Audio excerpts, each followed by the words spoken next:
We're live. All right, everyone, we're here on the 5-minute bark, and we're so excited today. We've got Kate Erickson from EOFire and Kate's Take, the video audio blog here today. And this is going to be so much fun. Actually, this is one of my dreams come true, to be honest with you, because, about a year ago in November, I went to a conference in San Diego. What's his name there from Vegas? Mario Brown. Mario Brown. And I saw John Lee on stage, and I was about to leave, and my friend said, no, just stay. This next speaker is really good. So you got to stay, listen to him. And sure enough, I was like, this is cool. Because, I used to be a professional athlete, and I used to travel around doing thousands of shows, literally. And I used to speak in front of audiences of thousands of people.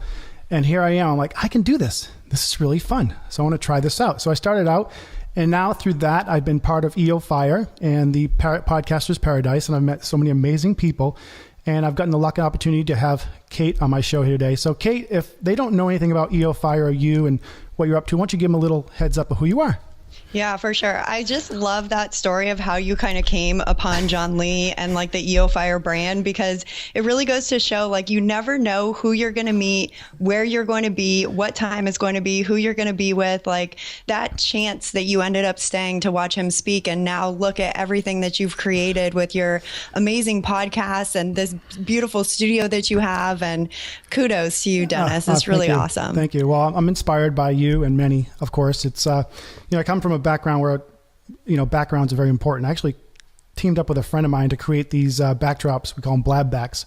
And it works out really because, you want to be professional in what we do. And nobody more professional than you and John. You really got your act together. You're really just doing everything. Quite honestly, I asked you on the podcast thing the other day, how do you guys do all this stuff in one day? And I don't know how. I think you guys are automated robots, but because you pull it off really well. But what I want to share with my audience here today is how do you, you're obviously very big on mechanics of things and making sure that people are setting their goals and accomplishing them, right? But you yourself, what drove you to be that way besides corporate? Is it corporate world that did it, or? So John Lee and I are partners at EOFire. John Lee started this daily podcast and interviewing inspiring and successful entrepreneurs. Everyone told him he was crazy, that it wasn't going to work, that he'd get burnt out, that nobody was going to listen to a daily show. And he was scared to do it. He was freaked out. He did it anyways, and it worked out really, really well. From that daily podcast, we've built a multi-million-dollar business.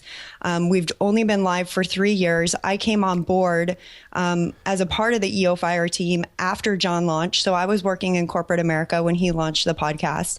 And so now we're very lucky to be partners in both business and in life at EOFire. And it's grown to be much more than just a podcast. Oh, yeah. Dennis, you mentioned our Podcaster's Paradise community, where we help other people create, grow, and monetize their own podcasts. And we have a couple other online communities and things that we're working on, like the Freedom Journal, which is our latest project. But how do we get so much done is really about discipline and scheduling and sticking to your schedule. Like there's no big secret about how to get a lot done. It's just about having focus and not letting yourself get distracted by the 10,000 things that anyone could be distracted by, right? Absolutely. It's so easy to, get into Facebook and be in there for an hour without even realizing it. Or it's so easy when you're working from home to think like, oh, I guess I could start my laundry right now, but that's just going to throw my momentum for getting any work done and being productive. So true. I don't know where it comes from. I've always been a very organized person. Yeah. And so, I think it's just part of my personality that I like to schedule things. I like knowing what I'm going to be working on. And that's worked out really well for me. It's funny because I see you as a machine, this perfect machine, because everything you guys do is just bam, just on time. It's there. We post in the group. You guys are on it. Do you have to literally now do the opposite in your life? Do you have to schedule time for free time? And I know you kind of mentioned something like that, right? Now you're trying to enjoy life. I saw you said, I want to sit in this porch of this beautiful view we have, right? This beautiful view. I want to enjoy this for an hour a day. Now you have to schedule free time. It's the opposite, right? Mm-hmm. The rest of the world is trying to schedule, I need to get this done, this done. And now you're so successful that you have to do the opposite. I think that it's something that anybody could do, and we may not think of it that way, but you are essentially, even though you might not be putting it on a calendar, like Dennis, when you consciously decide that you're going to, go out for the afternoon and maybe go to the mall or grab lunch or meet up with a buddy, you might not have actually put that in your calendar, but you are choosing that as your free time away from work. Yeah. So the same way that we choose the time that we want to be working, we choose the time that we don't want to be working too. Right.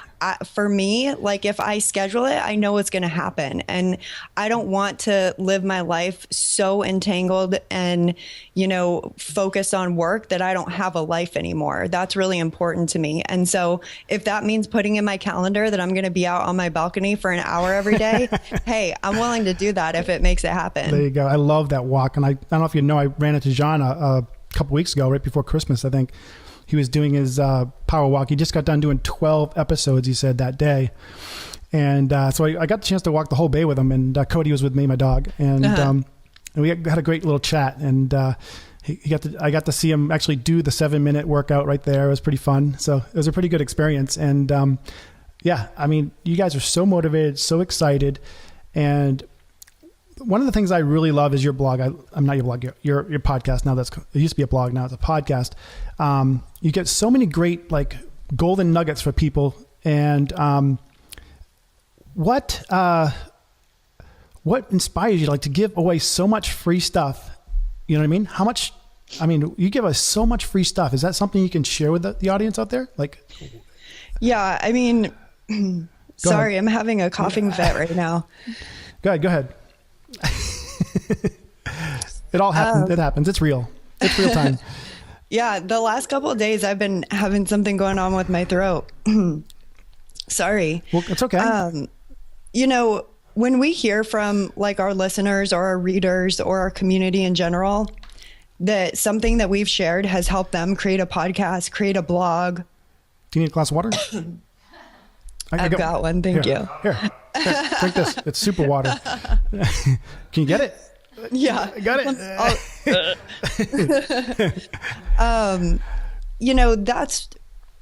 That's really a big part of our why and our driver is helping other people create the life that they want to live, because John Lee and I are lucky enough to be doing that right now.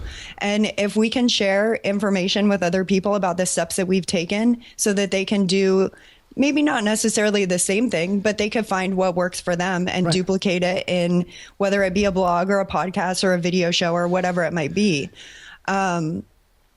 We know that if we give away a lot of free stuff, that people are going to begin to know, like, and trust us. Yep. And that's so important to build that with your audience in the very beginning, because if you just go, like Dennis, if I walked up to you and the first time I saw you, I was like, hey, do you want to join Podcasters Paradise? It's $1,000. I know you want to start a podcast, so pay me that money and you can come into our community. No, you would think, who is this person? Yeah. Why is she trying to take money from me? Does she even care about what it is I'm trying to create?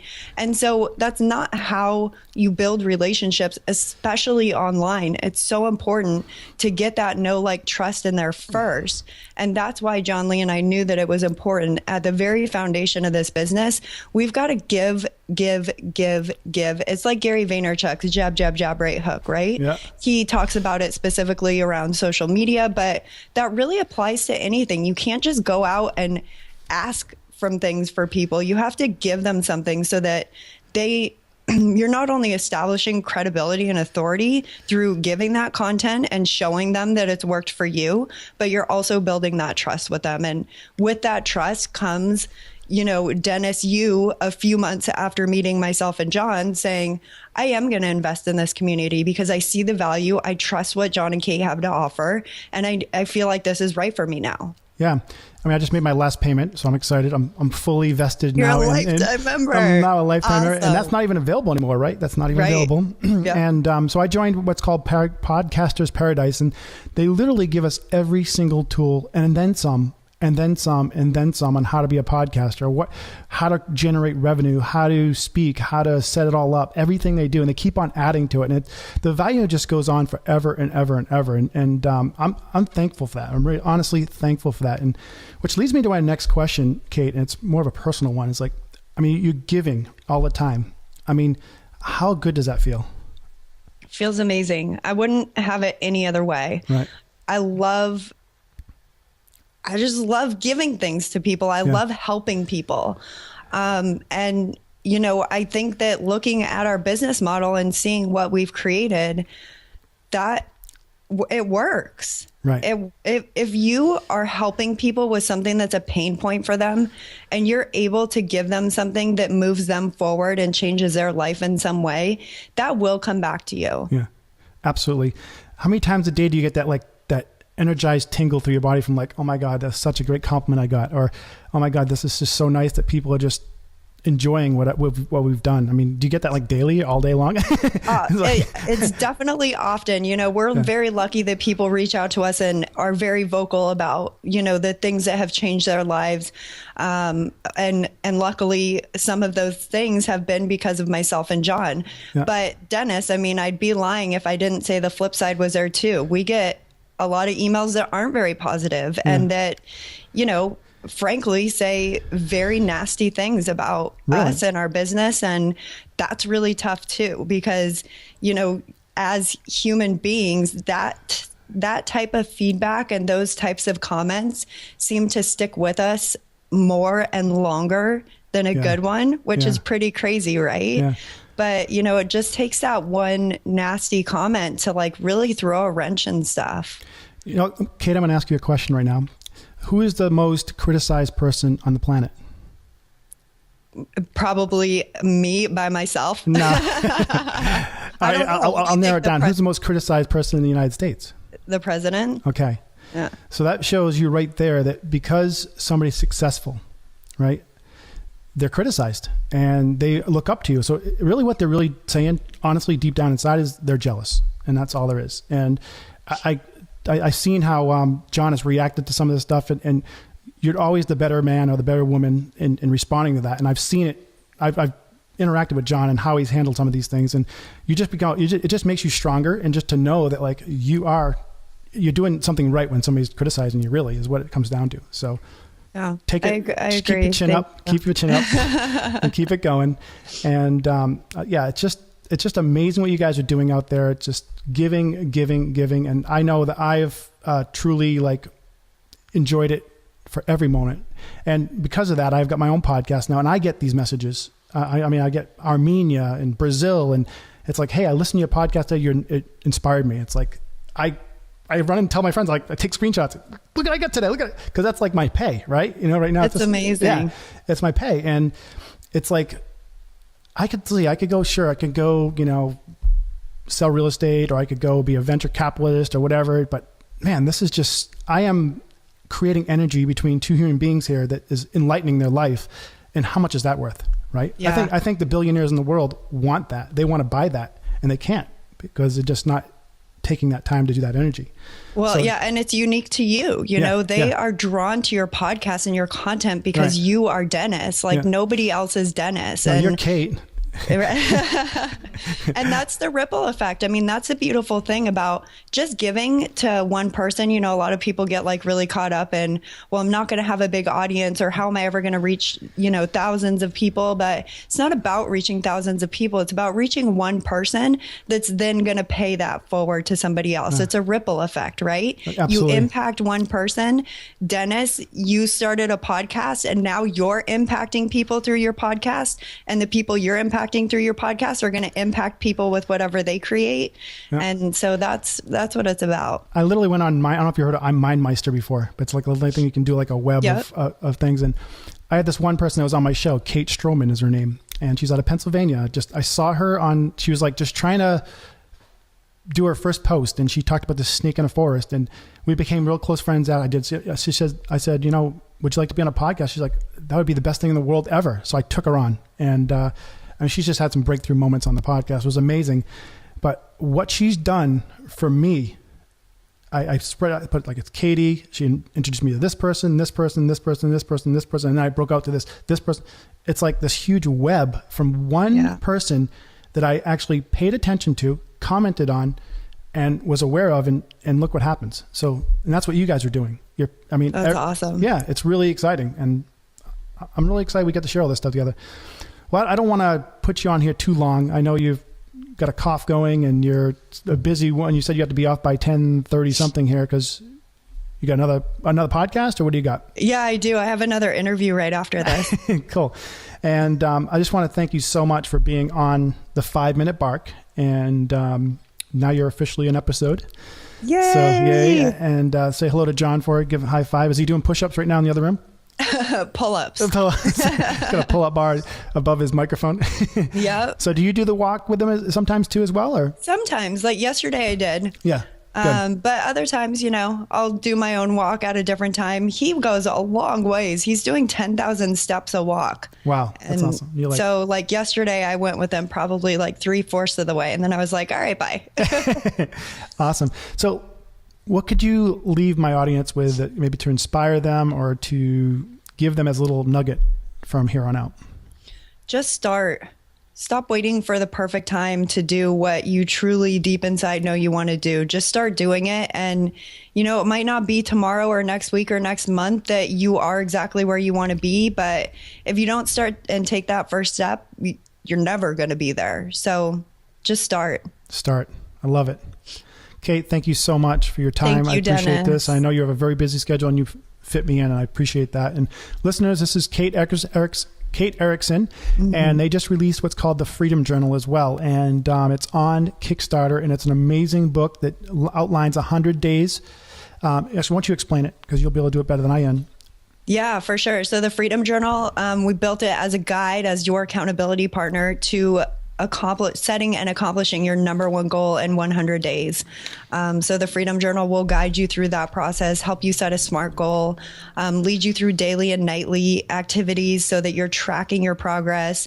We do 10-day sprints to hit micro goals, quarterly reviews to take a look back on what you've done, what you need to continue to do to hit your goal. Awesome. Kate, thank you again. I look forward to seeing you again at the next event. I don't know where that's going to be, but we'll surely chat probably about this. So awesome. Thank you so much. Thank you, Dennis. Thank you, audience. And woo! Yeah, we got a little audience back here. Yay! All right. Bye, everybody.